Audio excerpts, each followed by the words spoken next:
Hello family, welcome to Stories with JAYVIL. Please subscribe and leave a like for us. It means the world to us. Also share this video to your friends and loved ones and remember to turn on the post notifications so you don't miss any future videos from us. Thank you as you do so. Now sit back and relax as we dive into the story. Ethan Parker sat on the stoop of his family's small home in Soweto, Johannesburg, the vibrant but chaotic streets alive with the sounds of vendors shouting, children playing, and music drifting from nearby shops. He held a worn sketchpad in his hands, the pages filled with hyper-realistic portraits of people he'd met, each line a testament to his talent. His father, Peter, had taught him how to draw when he was just a boy, but Ethan's aspirations extended far beyond the small, cramped studio where Peter had painted for years. Ethan had always dreamed of escaping the confines of his neighborhood, where poverty weighed on everyone like an invisible shroud. The walls of their home were cracked and peeling, but they carried the stories of a family determined to survive. Inside, his younger sister Ava was studying for her high school exams. She dreamed of attending Apex Academy, South Africa's premier arts school, and often teased Ethan for his big dreams of making it abroad. "London, Ethan? Don't forget about us when you're rich and famous," she'd joke, her voice tinged with both hope and disbelief. But Ethan wasn't joking. He had entered an international art competition with a grand prize that included an apprenticeship in London. It wasn't just a dream for him, it was a lifeline. Winning would mean not only escaping poverty, but also providing a better life for his family. Every spare moment he had was spent sketching, painting, or working odd jobs to save for the trip. He cleaned houses, waited tables, and even sold his drawings to tourists who marveled at his talent. Every rand he earned went into a small tin box hidden under his bed. "Ethan," his mother's voice called him back to reality. Sarah Parker was a strong woman, her hands calloused from years of cleaning other people's homes. She stood in the doorway, a worried look on her face. "Your father needs his medication. Can you go pick it up?" Ethan nodded, slipping his sketchpad under his arm. His father's health had been declining for years. Once a vibrant artist, Peter now spent most days confined to a worn-out armchair, his once steady hands trembling too much to hold a brush. The sight of him like this always stirred a mix of anger and sadness in Ethan. Anger at the unfairness of it all, and sadness that Peter's talent had been swallowed by illness and circumstance. As Ethan walked to the pharmacy, he noticed a group of kids playing soccer with a makeshift ball. He paused, watching them for a moment, their laughter filling the air. It reminded him of his own childhood, when dreams seemed simple and unburdened by reality. But those days felt like a lifetime ago. That night, Ethan sat at the dining table, his mother and Ava discussing the next day's plans. Peter was asleep in the armchair, a blanket draped over him. Ethan opened the tin box and counted the money he'd saved. It wasn't much, but it was a start. With determination in his heart, he made a silent vow. No matter what it took, he would chase his dreams, not just for himself, but for his family. Ethan awoke the next morning to the smell of frying eggs and the sound of Ava humming in the kitchen. It was a rare moment of peace in their home, and he let himself savor it for a moment. Today was significant. He would finally hear back about the art competition that had consumed his thoughts for months. His heart raced with a mix of hope and dread as he prepared himself for the possibility that his life might soon change forever. At breakfast, his mother, Sarah, placed a plate of toast in front of him. "Eat something. You can't be on an empty stomach when you get that good news today," she said, her voice warm but cautious. Ethan nodded, appreciating her optimism, though he couldn't shake the knot forming in his stomach. Ava, ever the practical one, shot him a playful smirk. "Don't forget us when you're mingling with the big shots in London," she teased, breaking the tension. Ethan grinned. "I'll send postcards," he replied, trying to match her lightheartedness. The hours ticked by slowly until an email notification finally popped up on Ethan's phone. His heart pounded as he opened it, scanning the words quickly. "Congratulations, Ethan Parker." He read those words aloud, and the room erupted in cheers. His mother hugged him tightly, tears in her eyes, while Ava clapped her hands excitedly. "You did it," Ava exclaimed. "You're going to London." For a brief moment, everything felt perfect. Ethan's mind raced with possibilities: the apprenticeship, the exposure, the chance to provide a better future for his family. But as he read further, his heart sank. The email outlined the next steps, including the cost of travel and accommodation, which weren't covered by the prize.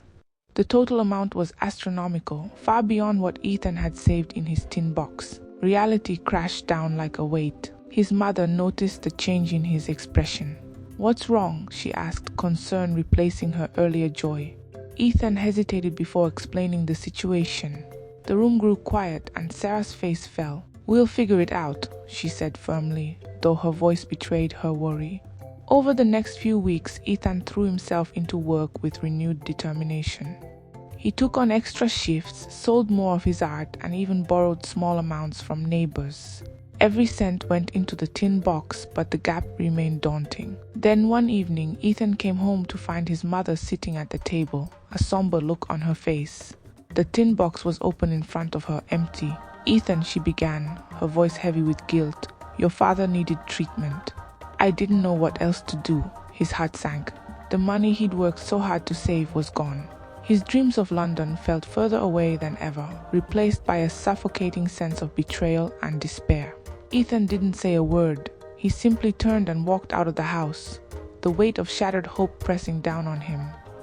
He had to find another way, no matter the cost. Ethan sat by the riverbank, staring at the rippling water under the fading sunlight. The weight of the day pressed heavily on his shoulders, his dreams feeling farther away than ever. The realization that his own mother had spent the money he had worked tirelessly to save left him torn between anger and understanding. He knew the choice she made wasn't out of malice, but the sting of lost opportunity was unbearable. He clenched his fists, thinking about how unfair life was. Every step forward seemed to be met with a greater setback. As dusk settled, Ava found him, her silhouette framed by the orange glow of the setting sun. "I thought I'd find you here," she said softly, sitting beside him. Ethan didn't look at her, his gaze still fixed on the water. "She spent it, Ava, everything." Ava placed a comforting hand on his shoulder. "You know she did it for Dad. She thought she had no choice." "I have no choice either," Ethan replied, his voice hard. "This is my one shot and I'm not giving it up." The determination in his voice startled Ava. "What are you planning?" "I'll figure it out," Ethan said, standing abruptly. "I don't care what it takes, I'll get the money." The next day, Ethan made his way to the bustling city center. He approached every opportunity with the same drive, cleaning windows, delivering packages, and even sketching portraits for tourists. The days turned into weeks, and though his savings grew, it wasn't nearly enough. Frustrated, he started considering riskier options. That's when he remembered Andre, a notorious businessman with a shadowy reputation. Ethan had overheard people in the neighborhood talk about how Andre could help anyone for a price. I tried to talk him out of it. "Ethan, you're better than this. You know what people like Andre expect in return." Ethan looked at her, his face a mix of desperation and resolve. "What choice do I have, Ava? This isn't just about me, it's about us. If I make it, I can change everything." That evening, Ethan walked into a dimly lit club where Andre held court. The man, sharply dressed and exuding authority, listened as Ethan explained his predicament. Andre's eyes narrowed, a small smile playing on his lips. "You have talent, kid," Andre said, leaning forward. "I'll give you what you need, but you'll owe me. And when I call, you answer, no questions asked." Ethan hesitated, the gravity of the decision clear. But with his dreams on the line, he extended his hand. "Deal." As they shook hands, Ethan felt a chill run through him. He had taken the first step down a dark and uncertain path. Ethan walked out of the club with a wad of cash in his pocket and a sinking feeling in his chest. The deal with Andre had been simple on paper. He would deliver packages, no questions asked. Andre's parting words echoed in his mind. "Keep your head down and don't get caught. You don't want to know what happens if you do." Back home, Ethan handed the money to his mother, claiming he'd found extra work in the city. Her tired eyes brimmed with gratitude, and for a fleeting moment, Ethan felt like the son she deserved. But deep down, guilt gnawed at him. He hadn't told her the truth, and he doubted she would approve of his choices if she knew. The following day, Ethan received his first assignment. A man in a dark suit handed him a sealed envelope and instructed him to deliver it to an address across town. The task seemed simple enough, but as he made his way through the crowded streets, paranoia crept in. Every glance from a stranger felt like an accusation. Every police officer seemed to linger too long. By the time he reached the address, a nondescript apartment building in an unfamiliar part of town, his nerves were frayed. A gruff man opened the door, snatched the envelope without a word, and slammed it shut. Ethan stared at the door for a moment, wondering what he had just delivered. But he knew better than to ask questions. As the days passed, the deliveries became more frequent. Each time, the weight of his decision grew heavier.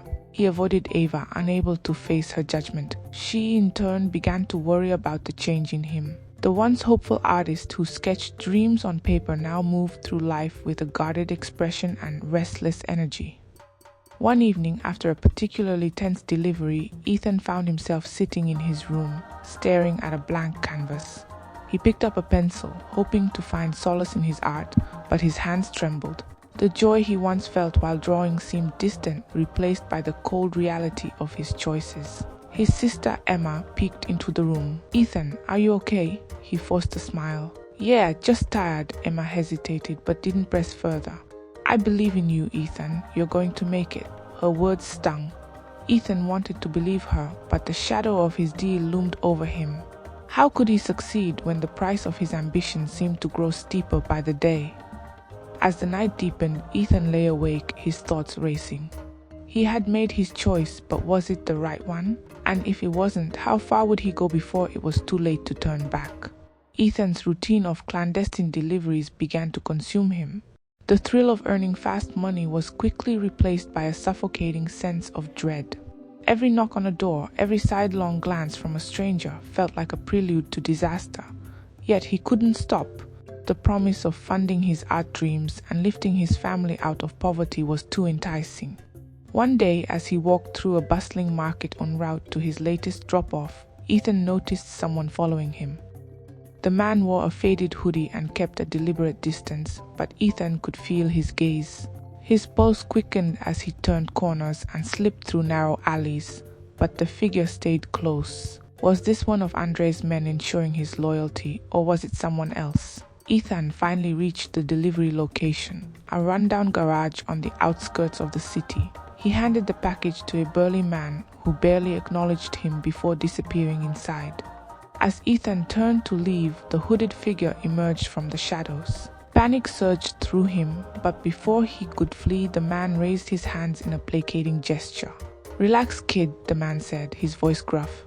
"You're in over your head, aren't you?" Ethan froze. "Who are you?" "Just someone who knows how Andre operates," the man replied. "You think he's going to let you walk away when you've outlived your usefulness?" The man's words sent a chill down Ethan's spine. He wanted to walk away, but his curiosity tethered him in place. "What do you want from me?" "Nothing. Just think twice before you trust people like him."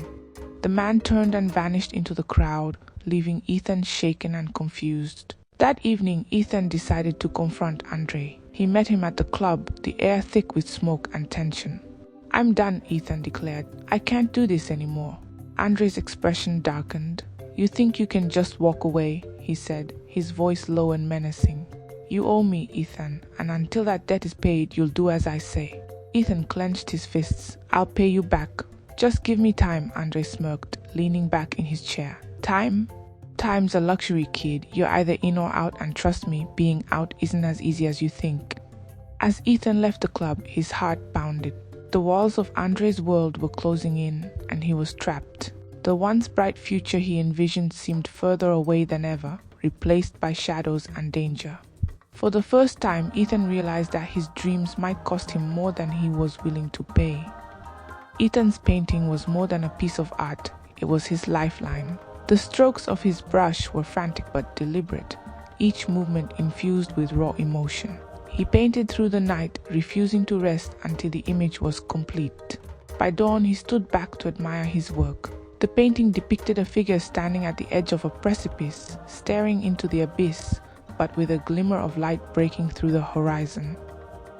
It was his story, his struggle, and his hope. His sister Lily peeked into the room and gasped. "Ethan, it's beautiful." He managed a faint smile. "I just hope it's enough." The challenge now was to find a buyer. Ethan had no connections to the art world, but his resolve didn't falter. With the painting carefully wrapped, he headed to the upscale district where art galleries lined the streets. Rejection after rejection followed as gallery owners dismissed him as just another desperate artist.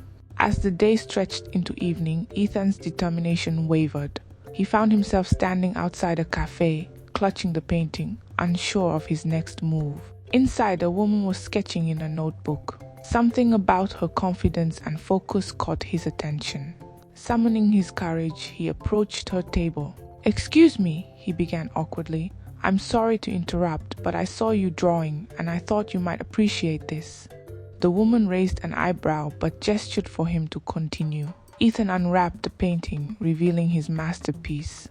Her eyes widened as she studied it, taking in the intricate details and the emotions that radiated from the canvas. "This is remarkable," she said, her voice filled with genuine admiration. "Did you paint this?" Ethan nodded. "I need to sell it. It's urgent." The woman introduced herself as Clara, a gallery curator with an eye for undiscovered talent. She immediately recognized the potential in Ethan's work. "I have a friend who collects pieces like this. Let me make a call." Within the hour, Ethan found himself standing before an art collector who examined the painting with an appraising eye. After what felt like an eternity, the collector smiled. "I'll take it. This is extraordinary." The price offered was more than Ethan could have hoped for. As he walked away with the check in hand, relief washed over him. For the first time in weeks, he felt a spark of hope. That night, Ethan presented the money to Andre. "This covers my debt. We're done." Andre smirked but took the cash. "You got lucky, kid. Don't cross me again." Ethan left the encounter with a mixture of pride and exhaustion. He was free for now, but he knew his journey wasn't over. This was just the beginning of reclaiming his dreams. Ethan's newfound freedom brought a rush of hope and possibility, but it also came with the weight of expectations. Clara, the gallery curator who had helped him sell his painting, became a mentor of sorts, urging him to create more pieces. "You have a gift, Ethan," Clara said during one of their meetings. "That painting wasn't just a lucky strike. You have the potential to go far in this industry." Ethan appreciated her belief in him, but he was overwhelmed. The pressure to create something equally captivating weighed heavily on him. His hands hesitated over the canvas, his mind clouded with self-doubt. The art that had once been an escape now felt like an obligation. Meanwhile, his sister Lily noticed the change in him. "Ethan, you've been holed up in here for days," she said one evening. "You need a break." "I can't afford to stop, Lily," Ethan replied. "If I don't create something soon, I'll lose this momentum." "But at what cost?" she asked. "You're burning yourself out." Ethan knew she was right, but he couldn't let go of the fear that his success would slip away as quickly as it had come. His relationships with those closest to him began to suffer. His best friend Jason grew distant, frustrated by Ethan's constant preoccupation with his work. Even Lily seemed to tiptoe around him, unsure of how to help. The mounting pressure reached a breaking point when Clara introduced him to a prestigious gallery owner. The opportunity to display his work in an exclusive exhibition was a dream come true, but the deadline was impossibly tight. Clara believed in him, but Ethan was unsure if he could deliver. In a moment of desperation, Ethan returned to the streets where he used to sell his art. He watched as aspiring artists displayed their work, hoping for a chance to be noticed. It reminded him of his early days and reignited the passion that had driven him to paint in the first place. Taking a deep breath, Ethan decided to paint what he felt rather than what he thought others wanted to see. Over the next few days, he poured his heart into a new piece. The painting depicted a phoenix rising from the ashes, a symbol of rebirth and resilience. When he finally presented the piece to Clara and the gallery owner, their reactions were immediate. Both were captivated, praising his ability to convey raw emotion through his work. "This is the one," Clara said, her voice filled with pride. "This will put you on the map." For the first time in weeks, Ethan felt a sense of peace. He had rediscovered his purpose, and it wasn't about fame or money, It was about telling his story. The night the exhibition was electric. Ethan stood at the entrance of the gallery, his heart pounding as a steady stream of guests arrived. The space buzzed with anticipation, the air thick with admiration for the various artworks on display. But it was Ethan's Phoenix painting that seemed to command the most attention, drawing visitors like a magnet. Clara appeared at his side, a glass of champagne in hand. "Ethan, look around," she said, gesturing to the captivated crowd. "This is your moment," Ethan nodded, trying to suppress his nerves. He watched as people lingered in front of his painting, their expressions a mixture of awe and introspection. It was surreal to think that something born out of his struggles could resonate so deeply with strangers. Among the attendees were influential figures in the art world. One of them, a well-known critic named Victoria Hayes, approached Ethan with a warm smile. "Your work is extraordinary," she said. "The depth of emotion in your painting is remarkable. I'd love to feature it in my upcoming column." Ethan could hardly believe his ears. "Thank you so much," he managed to reply, his voice tinged with disbelief. As the evening progressed, Ethan found himself surrounded by admirers and potential buyers. The gallery owner announced that his painting had sold for an impressive sum, far exceeding Ethan's expectations. The news was met with applause, and for a moment Ethan felt like he was dreaming. But amidst the success, Ethan couldn't shake a lingering sense of unease. He spotted Lily in the crowd, her proud smile a beacon of familiarity. Making his way over to her, he felt a wave of gratitude. "You made it," he said, pulling her into a hug. "Of course," she replied. "I wouldn't miss this for anything." Jason also appeared, clapping Ethan on the shoulder. "Man, you've really done it," he said, his grin wide. "I always knew you had it in you." Their presence grounded Ethan, reminding him of the people who had supported him through thick and thin. He realized that while his art was his passion, it was the relationships in his life that truly gave him purpose. As the night wound down, Ethan stood before his painting one last time. The phoenix, vibrant and triumphant, seemed to mirror his own journey. He had risen from the ashes of adversity, but he knew this was only the beginning. With newfound clarity, Ethan vowed to remain true to himself. His art would continue to tell stories not just of struggle, but of hope, resilience, and the power of human connection. Unimagined in the weeks following the exhibition, Ethan's life transformed in ways he never. The success of his Phoenix painting opened doors he had only dreamed of.